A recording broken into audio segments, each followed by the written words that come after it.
ଛାୟାଟିକା ଜନିତ ସମସ୍ୟାର ଉପଚାରକୁ ନେଇ ପୂର୍ବରୁ ମୋର ଅନେକ ଗୁଡ଼ିଏ ଭିଡିଓ ଅଛି, ଆପଣମାନେ ଚ୍ୟାନେଲକୁ ଯାଇ ଏହାକୁ ଦେଖିପାରନ୍ତି। ତେବେ ଆଜି ଆଉ ଏକ ପ୍ରକାର ଛାୟାଟିକା ଯନ୍ତ୍ରଣା ବିଷୟରେ ଆଲୋଚନା କରିବା। ଦେଖିଥିବେ ଜଣ ଜଣଙ୍କର ଯନ୍ତ୍ରଣା ହଠାତ୍ କରେଣ୍ଟ ବା ଝଟକା ମାରିଲା ଭଳି ହୋଇଥାଏ।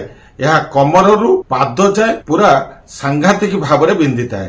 ଏହି ରୋଗୀଙ୍କ କ୍ଷେତ୍ରରେ ଦେଖାଯାଏ ଏହା ଥଣ୍ଡାରେ ଅଧିକ ଅନୁଭୂତ ହେଉଥିଲା ବେଳେ ଏହାକୁ ଗରମ ସେକ ଦେଲେ ବା ଗରମ ପ୍ରଭାବରେ ଆସିଲେ ଏହା କମି ଯାଉଥାଏ। ତେବେ ଏହି ରୋଗୀଙ୍କ କ୍ଷେତ୍ରରେ ଆଉ ଏକ ଲକ୍ଷଣ ମଧ୍ୟ ଦେଖାଯାଏ, ଯଦି ଯନ୍ତ୍ରଣା ସ୍ଥାନକୁ ଦବେଇ ଦିଆଯାଉଥିବ କିମ୍ବା ଝୁକି ବସିଲେ ଏ ଯନ୍ତ୍ରଣା କମି ଯାଉଥିବ। ଯଦି ଏହି ସବୁ ଲକ୍ଷଣ ସହ ଆପଣଙ୍କର ସାଇଟିକା ଯନ୍ତ୍ରଣା ଅଛି, ଏଥିପାଇଁ ଆପଣମାନେ ହୋମିଓପାଥିକର ମାର୍କଫସ୍ 200 କୁ ବ୍ୟବହାର କରନ୍ତୁ। ଅର୍ଥାତ୍ ଏହାକୁ 2 ଠୋପା ଲେଖାଏଁ ସକାଳୁ, ଦ୍ୱିପହରେ, ସନ୍ଧ୍ୟା, ରାତି 4 ଥର ଲେଖାଏଁ ବ୍ୟବହାର କରନ୍ତୁ।